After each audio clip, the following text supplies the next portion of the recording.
Ada luka yang tidak berdarah, tapi menggores jiwa begitu dalam.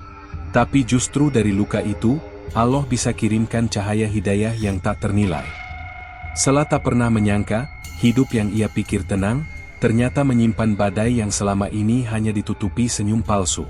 Ia adalah seorang ibu rumah tangga sederhana yang tinggal di pinggiran kota kecil bernama Karangjati, di sebuah rumah tipe 36 yang baru selesai dicicil.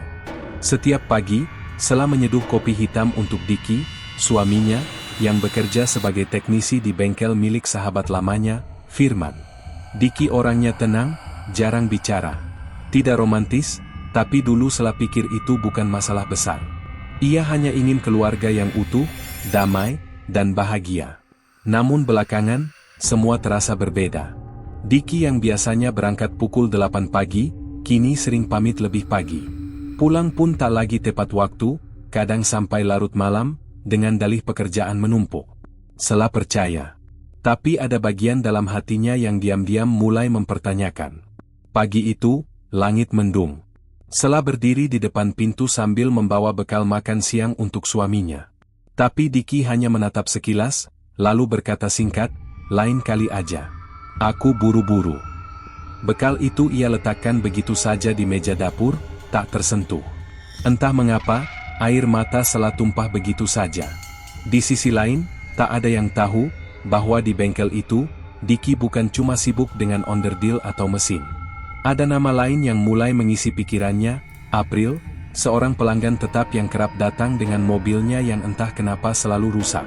April, wanita lajang berparas menawan, gesit, dan penuh perhatian, kebalikan dari Sela yang kini lebih sering sibuk di dapur dan mengurus anak mereka yang masih balita. April tidak butuh banyak usaha untuk menjerat hati lelaki seperti Diki. Senyum, candaan, dan sesekali sentuhan ringan di bahu saat bercanda sudah cukup. Yang membuatnya berbeda, April tahu cara membuat Diki merasa berharga, walau dengan kebohongan manis. Sementara itu, Sela mulai merasakan kehampaan yang tak bisa dijelaskan. Malam-malamnya terasa sunyi meski ia tidak sendiri. Ia mulai terjaga dari tidur, dan anehnya, setiap terbangun di sepertiga malam, hatinya terasa gelisah, seolah ada yang ingin memanggil, tapi ia tak tahu harus kemana. Suatu malam, Sela berdiri di depan cermin. Wajahnya pucat, matanya sembab. Ia menatap bayangannya sendiri dan bertanya dalam hati, "Apa salahku? Kenapa semuanya berubah?" Ia duduk di tepi ranjang, lalu menunduk, menutup wajah dengan telapak tangan, dan menangis sejadi-jadinya. Di saat itulah, suara azan Isya dari masjid kecil di ujung gang menyusup pelan ke telinganya, menyayat sekaligus menenangkan. Itulah malam pertama dalam hidupnya, setelah sekian lama lalai, Sela mengangkat tangan dan berkata lirih, "Ya Allah, kalau memang ini jalan MU untuk menyentuh hatiku, aku pasrah. Tapi jangan ambil akalku, jangan ambil imanku." Pagi hari di rumah kecil itu terasa makin sunyi. Suara anak-anak tetangga berlarian di depan rumah tak mampu mengusir kekosongan di dada Sela. Diki makin sulit diajak bicara. Jika ditanya, jawabannya pendek, seakan malas memulai obrolan. Jika ditanya lebih dalam, Diki justru terlihat kesal. Hari itu, Sela berniat membersihkan rumah seperti biasa. Tapi entah mengapa, langkah kakinya membawanya ke lemari baju Diki. Ada sesuatu dalam dirinya yang seperti ingin mencari tahu, sesuatu yang selama ini tak pernah ia usik. Matanya tertuju pada saku jaket kerja Diki yang tergantung di balik pintu. Saat ia merogoh saku itu, hatinya berdetak kencang. Tangannya menemukan sesuatu, ponsel lama yang selama ini tidak pernah terlihat. Dengan tangan bergetar, ia menyalakan ponsel itu. Tidak ada pola kunci. Dan disitulah segalanya terungkap. Chat penuh emoji hati. Panggilan sayang. Foto-foto berdua. Semua tertuju pada satu nama, April. Sela terdiam cukup lama. Matanya menatap layar ponsel tanpa berkedip, seperti menolak menerima kenyataan yang sedang ditampilkannya. Tapi ini bukan mimpi. Ini bukan sinetron. Ini rumah tangganya yang sedang dihancurkan secara diam-diam. Tangisnya pecah, kali ini tanpa bisa ditahan. Ia duduk di lantai dapur, ponsel itu masih dalam genggamannya. Tiba-tiba terasa sesak di dadanya, seperti ada yang menghimpit kuat-kuat. Malamnya, Saat Diki sudah tertidur, Sela duduk sendirian di ruang tamu. Matanya sembab, tubuhnya gemetar. Tapi di dalam kepedihan itu, ada suara kecil yang mengarahkannya ke sesuatu yang belum pernah ia lakukan dalam waktu sangat lama, sholat malam. Ia teringat pesan almarhum ibunya dulu, kalau kamu gak kuat hadapi hidup, sholat malam. Nangis sama Allah, bukan sama manusia. Sela mengambil air wudhu. Tangannya gemetar saat membasuh wajah. Saat berdiri menghadap kiblat, tubuhnya lemas. Tapi saat sujud, air matanya jatuh lebih deras dari sebelumnya. Ya Allah, aku lemah. Aku hancur. Tapi kalau ini cara Emu menyadarkanku, aku ikhlas. Asal jangan tinggalkan aku sendiri. Tunjukkan aku jalan yang benar, jangan biarkan hatiku mati karena dendam dan sakit ini. Malam itu, untuk pertama kalinya setelah bertahun-tahun, Sela merasakan ketenangan sejati. Bukan dari pelukan suami, bukan dari kata-kata manusia, tapi dari sujud yang tulus, dan pengakuan jujur di hadapan Allah. Keesokan paginya, Sela tak lagi menegur Diki soal HP. Ia hanya menatapnya dengan tenang, seakan sudah tahu segalanya, namun memilih diam.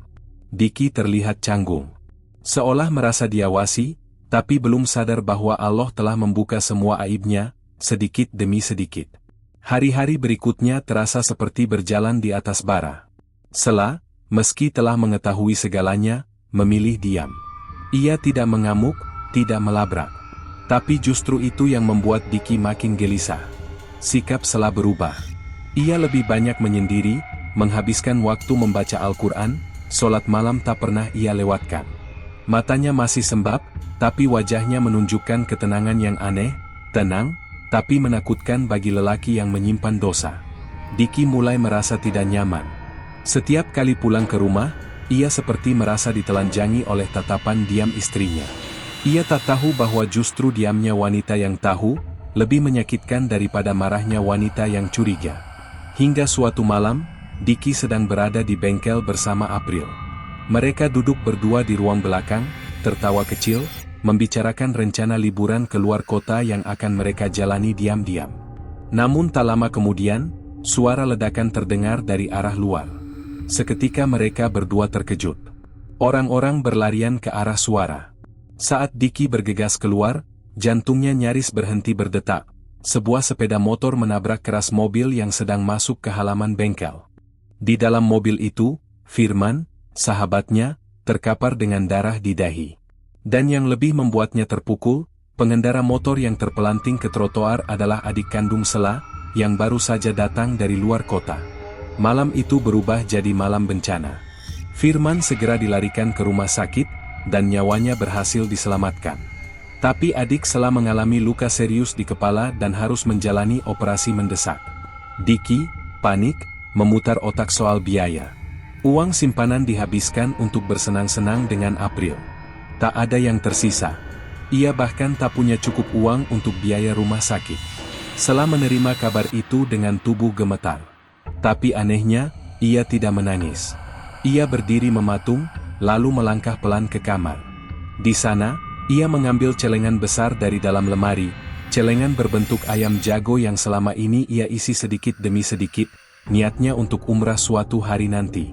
Kalau ini bisa selamatkan nyawa adikku, aku rela. Ya Allah, bisiknya. Ia pecahkan celengan itu. Kain dan uang kertas berserakan di lantai.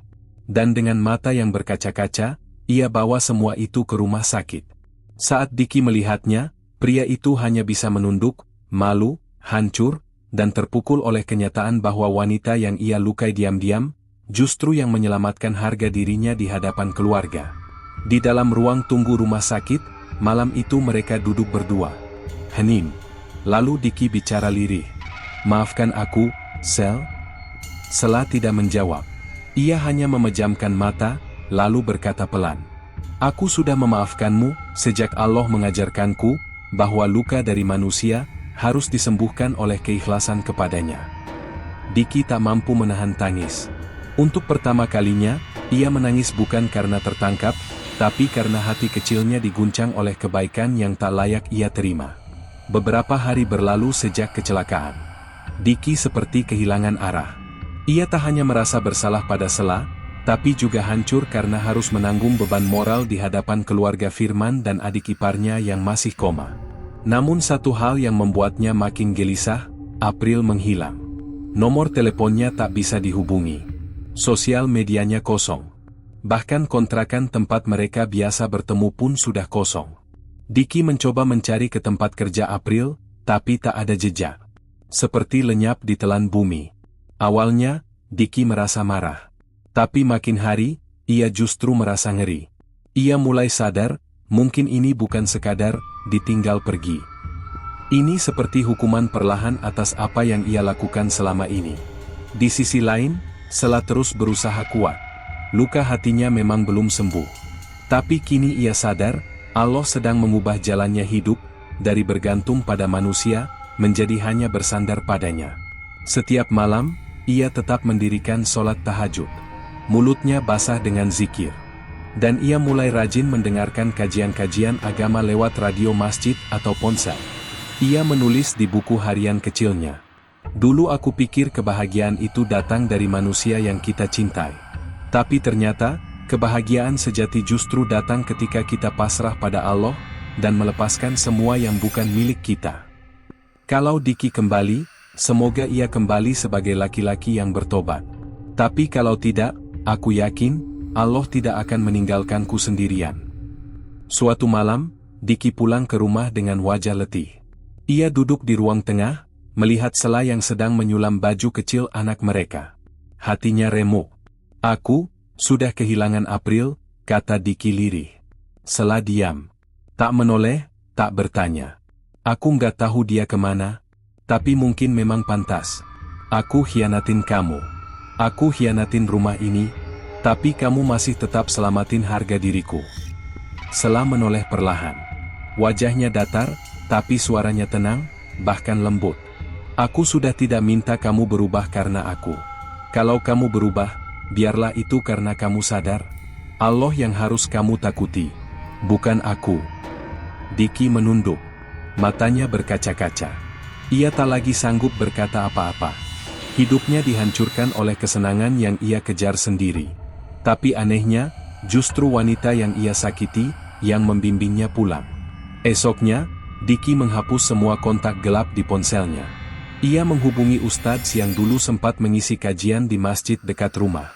Ia mulai ikut pengajian.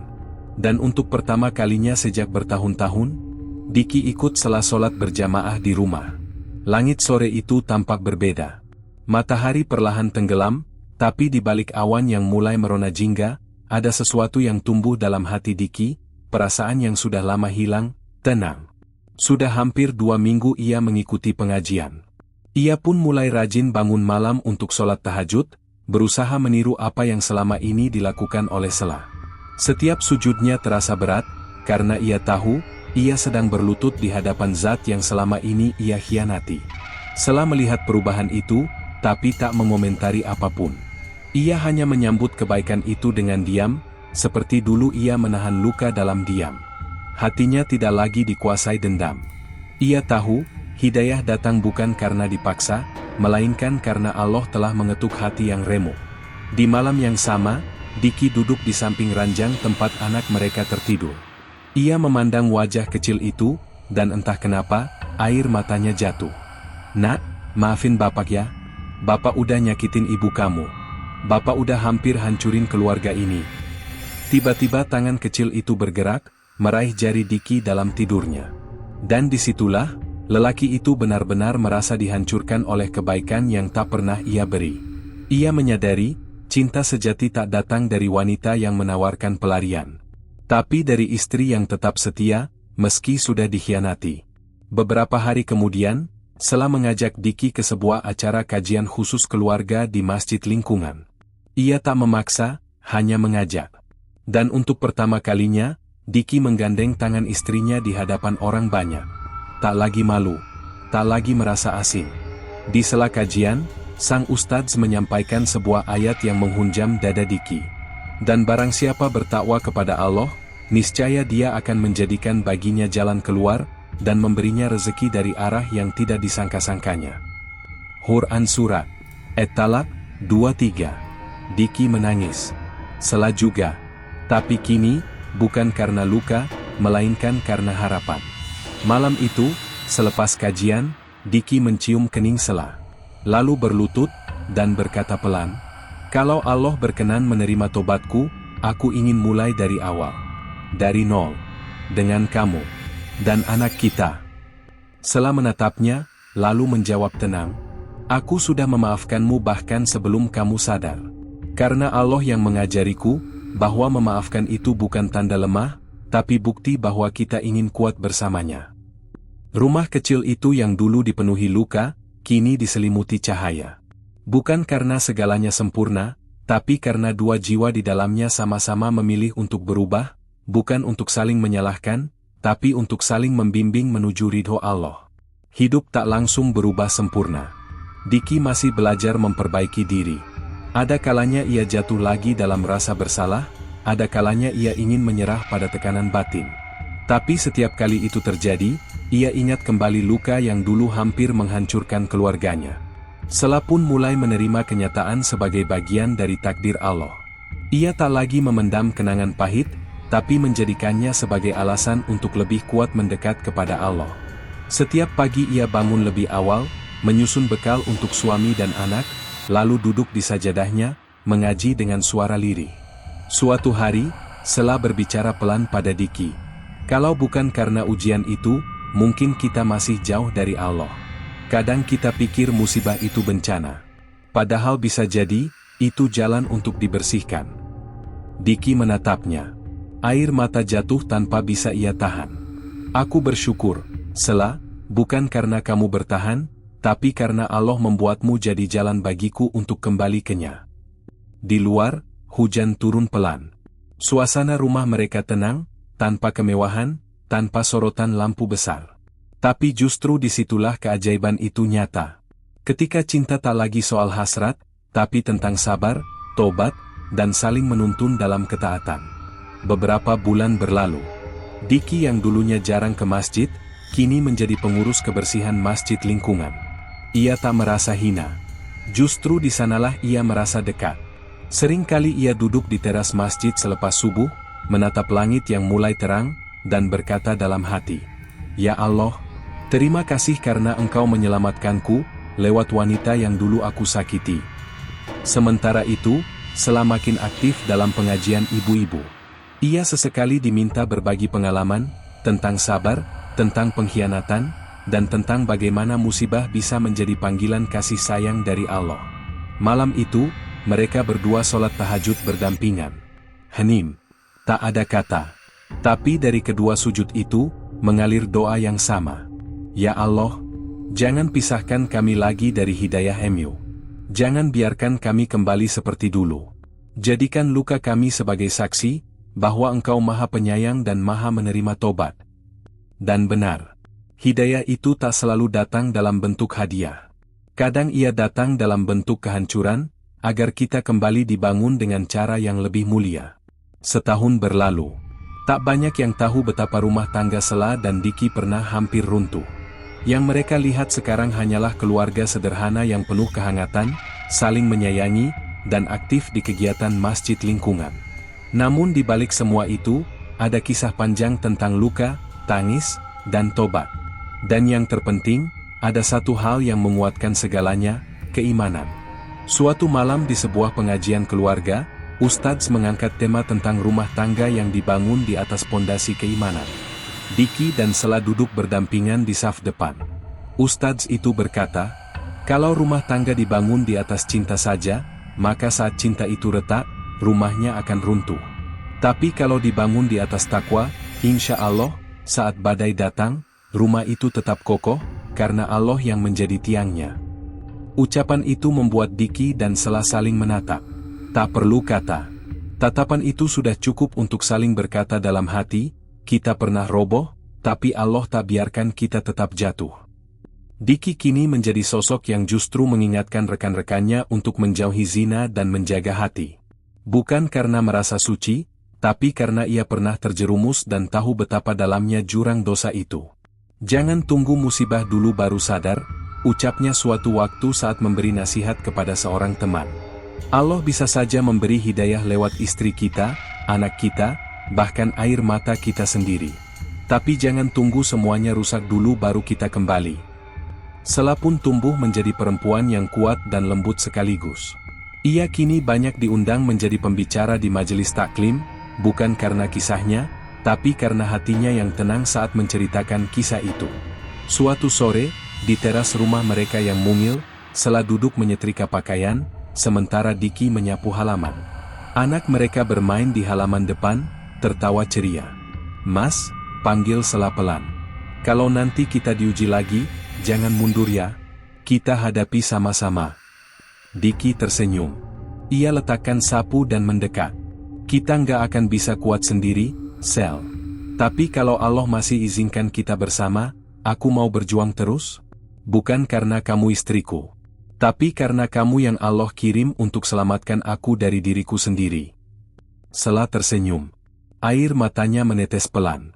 Tapi kini bukan tangis luka. Itu air mata syukur.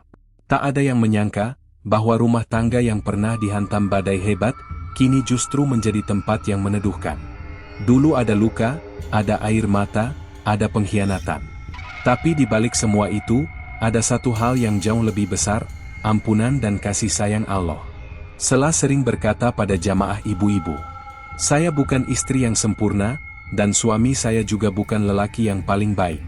Tapi kami belajar, bahwa ketika kita benar-benar berserah pada Allah, yang mustahil bisa menjadi mungkin."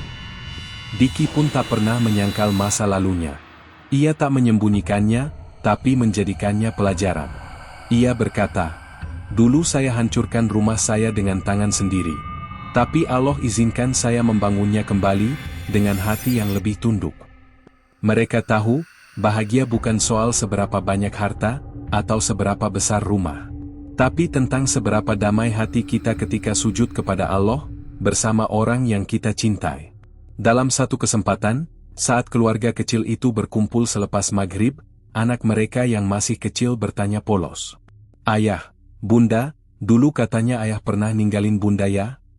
Sela terdiam sejenak. Diki juga. Lalu mereka saling menatap. Sela menjawab sambil tersenyum, "Iya, Nak. Tapi waktu itu ayah belum tahu, bahwa yang terbaik dalam hidupnya sudah ada di rumah." Diki menambahkan, "Dan ayah juga belum tahu, kalau yang terbaik dalam hidup ayah, bukan hanya kamu dan Bunda, tapi juga Allah." Anak mereka memeluk keduanya. Sederhana, tapi penuh makna. Kisah ini bukan sekadar cerita rumah tangga yang nyaris hancur. Tapi ini adalah kisah tentang bagaimana Allah mampu mengubah arah hidup seseorang, melalui musibah, air mata, dan hidayah. Tidak semua luka harus berakhir dengan perpisahan. Dan tidak semua pengkhianatan harus dibalas dengan dendam.